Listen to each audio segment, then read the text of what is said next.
Okay guys, welcome back.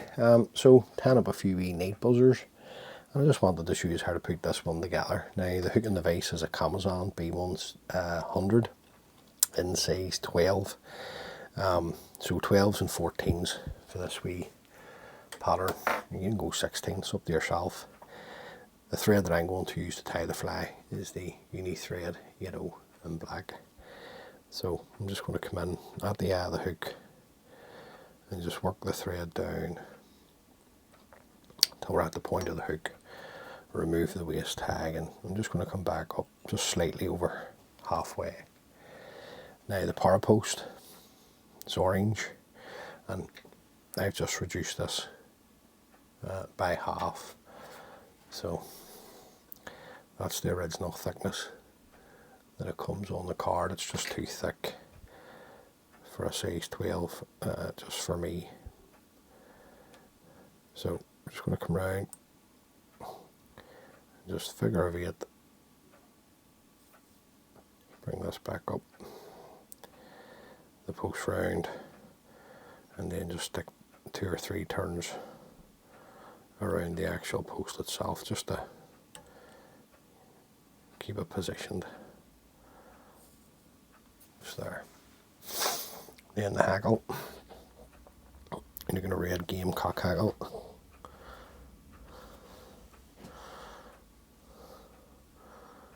So just catch this in at the back of the post, and then a couple of turns at the front of the post. Trim that away,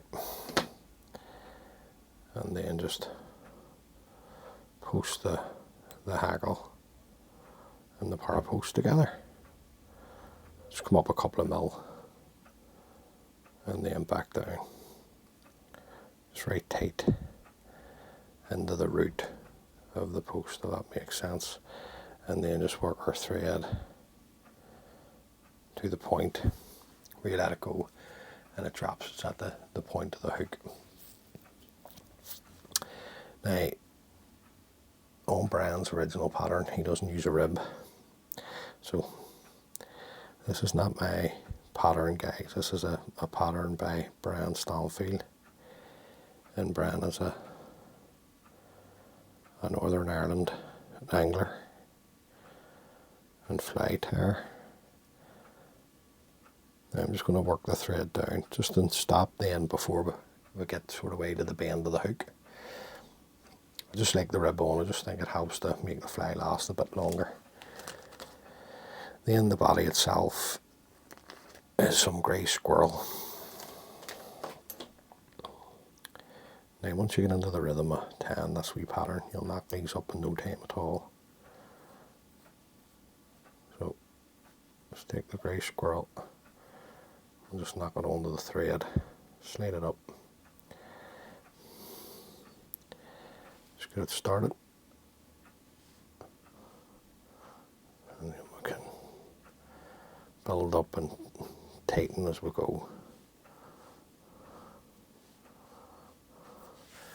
A wee bit shy. Let's get another wee drop of the dubbing.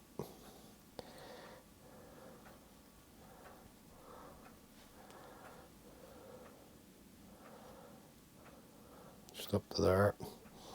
And then nice tight turns with the uni flex, and you're looking 5 or 6 turns up the body. Now you don't have to use black for this. You can use orange, brown, grey, red, whatever colour you like for the rib. Keep this under tension, trim it away, and then just bring our thread back to where we're caught in the body, finish the body, and caught in the rib. Now at this point, you're just looking some UV Lite Brite dubbing. Now you don't need too much of this, so just a small amount. Slide this up, just get it caught, and anchored onto the hook. Then we figure of 8. It's just to hide the thread turns, guys.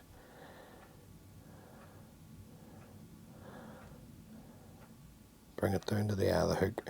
Any wee fibres you want to go forward, just sweep those back. Bring your thread in front. Just create a head length. And then we're just going to take our hackle and come round the post. Now, the amount of times you come round the post is really up to yourself. I usually take 4 or 5 turns, something like that.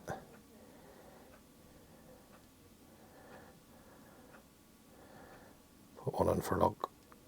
Then I just bring the hackle down, sweep the hackle fibres back, come round with a turn, another turn to secure, and then to make sure that the hackle isn't going to move, I just come in and sweep the hackle back and tie up over the top, nice and tight, keeping your thread tight. Don't let your thread go at this point, just come straight in with your whip finishing tool and throw in a whip finish.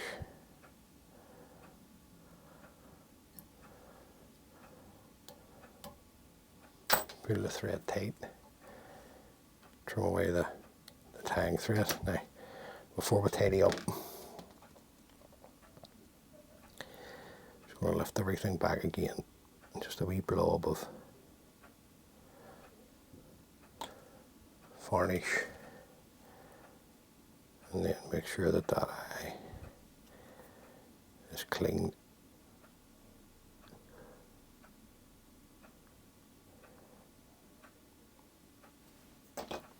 Then, because you folded the hackle back, you should be able to break this off.